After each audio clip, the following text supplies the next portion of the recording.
하나님의 말씀 요한복음 20장 17절 말씀입니다. 제가 읽어드리겠습니다. 예수께서 이르시되 나를 만지지 말라 내가 아직 아버지께로 올라가지 못하였노라. 아멘. 상반절만 보도록 하겠습니다. 막달라 마리아는 예수님을 영원히 자기 곁에 붙들어 두고 싶어 합니다. 부활한 예수님을 만났을 때 그 만난 예수님을 놓치기 싫은 겁니다. 막달라 마리아의 마음을 예수님께서 다 알고 계십니다. 막달라 마리아의 마음이 오늘을 살고 있는 우리들의 마음과 다르지 않다라고 볼 수 있습니다. 수많은 사람들이 한 번 받은 구원을 놓치지 않기를 바라죠. 그래서 놓치지 않으려고 안절부절하고 있습니다. 어제 뉴스를 보는데 프랑스인지 미국인지 두 나라 다인 것 같은데 고해 성사를 드라이브 스루로 하는 것을 보았습니다. 무엇이 그렇게 그들을 간절하게 만들었을까요? 그들 나름대로 천국 열쇠를 받은 자가 신부이기 때문에 그 죄사하는 권세를 신부가 행사할 것을 기대하면서 자신들의 죄를 용서받기 위해서 다급하게 차를 몰고 나와서 고해 성사하는 모습을 보았습니다. 그들의 문제는 주님께서 십자가로 완료하셨다는 사실을 모른다는 사실입니다. 주님께서 베드로에게 천국 열쇠를 주신다라고 하신 말씀의 의미를 그런 식으로 이해를 하는 거예요. 베드로에게 천국 열쇠를 주신다는 말은 베드로가 그 열쇠를 갖고 있다는 말이 아닙니다. 주님은 죄인인 베드로를 사용하여서 주님이 친히 죄사함의 권세를 행사합니다. 사도행전 3장에 보면 베드로와 요한이 안전뱅이 된 자를 고치죠. 그런데 그 고침을 자기들이 고친 것이 아니라 누가 고쳤다라고 말을 합니까? 주님이 친히 고쳤다라고 말을 하죠. 사람들 눈에는 베드로와 요한이 고쳤다라고 보이는 겁니다. 베드로와 요한의 경건과 능력으로 안전뱅이를 낫게 했다라고 생각하는 거예요. 그러나 성령을 받은 베드로는 그들이 갖고 있는 안목과 전혀 다른 눈을 갖고 있습니다. 인간은 인간 쪽에서 이루어지는 일을 근거로 하여서 행해지는 것을 근거로 하여서 믿음이라는 것을 만들어냅니다. 막달라 마리아에게 나를 만지지 말라 내가 아직 아버지께로 올라가지 못하였노라고 말씀하신 이유는 막달라 마리아가 예수님을 붙들어 놓고 예수님과 영원히 함께 하고자 하는 것과 예수님께서 아버지께로 올라가셔서 주님이 되셔서 성령을 보내주시게 되면 주님이 친히 오셔서 막달라 마리아에게 오셔서 영원히 함께 하는 것과의 어떤 대척점의 자리에 지금 막달라 마리아가 놓여 있다는 겁니다. 그것을 말씀하시기 위해서 예수님께서 이 말씀을 하신 거예요. 막달라 마리아는 아직 죽지 않았습니다. 십자가에 대해서 십자가를 바라보는 관점 자체가 구경꾼이었죠. 지나간 역사에 불과한 겁니다. 십자가 사건이 현재화되지 않았다는 거예요. 달리 말하면 십자가 사건 속에 막달라 마리아는 합류하지 못한 겁니다. 십자가 없는 예수님과 함께 영원히 사는 것, 그것을 막달라 마리아가 꿈꾸고 있는 거예요. 그렇게 꿈꾸는 세상은 결국 누구를 위한 것이냐라고 이야기해보면 자기를 위한 겁니다. 나를 위한 예수님께서 영원히 나와 함께 계셔야 된다는 겁니다. 그런데 주님께서 아버지 우편에 오르셔서 주님이 되셔서 친히 다시 찾아오시죠. 또 다른 보혜사를 통해서 찾아오셔서 영원히 함께 하시게 되면 성령 받은 자들이 십자가의 증인이 된다는 사실입니다. 우리는 성격이 급해서 부활하신 예수님을 만났다면 이제 구원이 되지 않았느냐 이렇게 생각할지 몰라요. 많은 사람들이 그런 생각을 하죠. 기도하는 가운데 예수님을 만났다. 허연 옷 입은 예수님을 만났다. 그런 얘기를 합니다.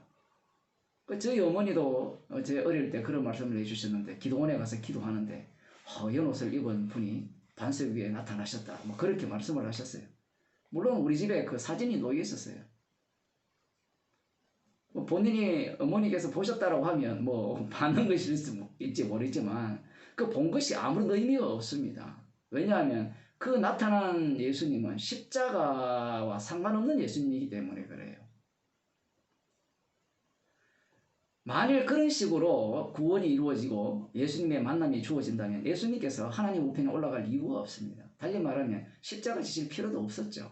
죽었다가 사실 이유도 없었죠. 차라리 예수님께서 살아계실 때 사람들의 눈을 뜨게 해서 내가 바로 만유의 주다, 심판주다 라고 소개하면 되잖아요.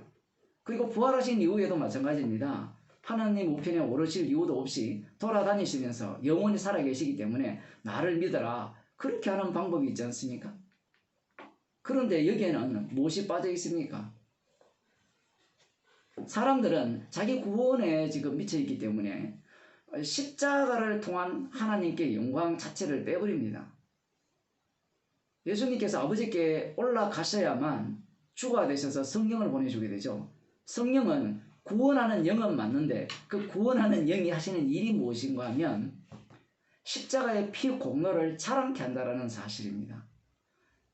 막달라 마리아가 성령을 받았다면 십자가의 피 공로를 자랑하는 죄인이 되는 거예요. 사실은 예수님을 자기 옆에 영원히 붙들어 놓고자 하는 그 마음 자체가 악마가 준 마음임을 막달라 마리아는 모른다는 사실입니다. 자기 자신이 십자가의 원수임을 몰라요. 예수님이 부활하셨다는 것을 믿어도 소용이 없습니다.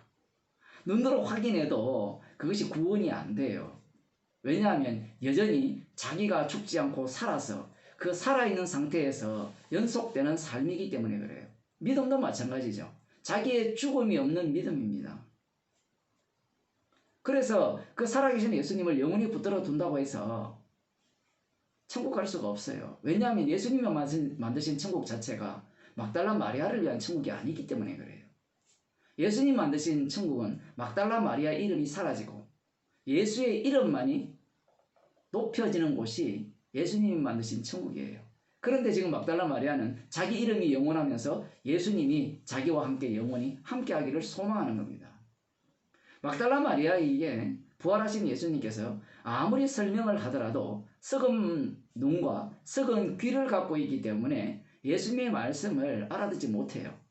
단지 지금 막달라 마리아는 아직까지 성령을 받지 못했기 때문에 여전히 예수님께서 사용하시는 도구로 사용되어진다는 사실입니다. 지금 그 역할을 지금 막달라 마리아가 담당하고 있는 거예요. 그래서 다른 성경에 보면 막달라 마리아 이야기 안 나와요. 소설책에 나오지만 자기 역할하고 사라져야 됩니다. 막달라 마리아는 그것을 모르는 거예요. 부활한 예수님을 만나도 지옥 갑니다.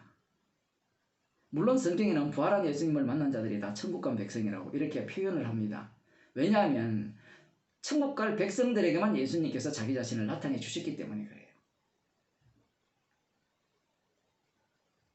그들에게 예수님께서 나타나심으로 말미암아 부활한 주님을 만난다 할지라도 구원이 있는 것이 아니라 주께서 아버지 우편에 올라가서 성령을 보내주실 때에만 구원이 있고 그 구원은 바로 십자가 지신 예수 그리스도의 주되심을 증거하는 구원이 된다는 사실입니다.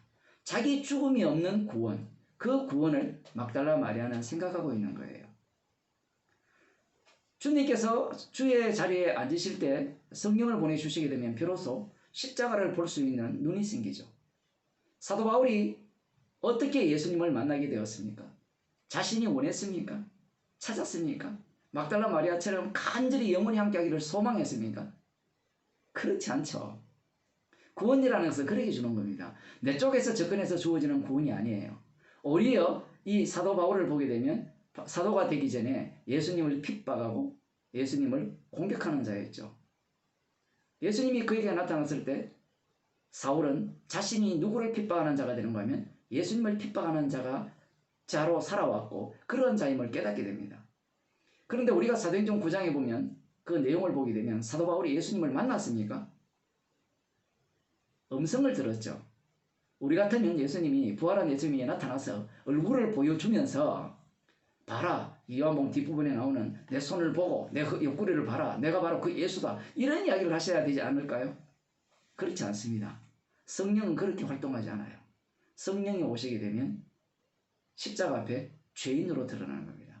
이 사도행전에 3번이나 이 사도 바울의 예수 그리스도를 만난 사건이 기록되어 있어요.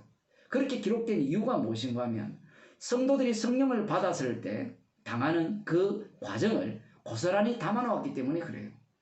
성령을 받은 자들은 십자가 앞에 죄인으로 드러나면서 비로소 눈이 떠지게 됩니다. 눈이 떠지게 되면 그 눈뜬 자가 하는 일이 뭔가 하면 눈을 뜨게 하는 일이에요. 그게 복음의 증인이죠. 십자가의 증인입니다. 물론 눈을 뜨게 하는 그 주체는 사도 바울이 아니라 살아계신 주님이 그렇게 하시죠. 그 기능을 부여받은 자가 사도 바울입니다. 그래서 성령 받은 자는 십자가 앞에서 죄인으로 발각되어지고, 죄인으로 발각되어지는 가운데 그는 자기 자신을 위해서 사는 자가 아니라 십자가의 증인으로 예수 그리스도의 주되심을 증거하는 그 사명이 이끄는 그런 인생을 살게 된다는 겁니다. 사도 바울의 경험이 특별한 그 경험이 아니라는 사실입니다. 성령 받은 자라면 누구나 다 이 경험에 합류한 자가 되는 거예요. 예수님께서 아버지께로 가셨기 때문에 하늘과 땅의 모든 권세를 예수님이 가지셨습니다. 그래서 그 주님께서 친히 보내주신 성령을 통하여 십자가 앞에서 죄인이 되는 겁니다. 주님과 영원히 동행한다. 주님이 제공하신 영원히 함께 하심이라는 것은 십자가 사건이 우리 육체 가운데 영원히 반복된다라는 사실입니다. 오늘날도 십자가 앞에서 죄인으로 드러나는 모습이야말로 주님이 함께 하시는 그 실제성입니다. 기도하시겠습니다. 하나님 아버지, 성령이 없이 내 쪽에서 접근하여 주님과 영원히 동행하고 싶어하는 우리의 구원받고자 하는 그 욕망이 예수 그리스도를 십자가에 못 박아 죽였습니다. 주님이 찾아오시니 우리의 모든 인생이 사울처럼 예수님을 핍박하고 예수님을 미워하고 예수님을 죽이는 그러한 삶이었다는 것이 들통났습니다. 그러한 죄인임을 알게 해주심을 감사드립니다. 나의 영광과 나의 기쁨과 나의 정인으로 살았던 그 인생이 더 이상 나를 위해 살지 않고 우리를 위해 대신 죽으신 그 예수 그리스도를 위해 사는 인생으로 우리들을 삼아주심을 감사드립니다. 우리의 인생이 나의 정인이 아니라 십자가에 피 흘리신 주님의 정인으로 살려짐을 저희들이 하루하루 늘 확인하며 감사하는 주의 백성이 되게 하여 주옵소서. 예수님의 이름으로 기도드리옵나이다. 아멘.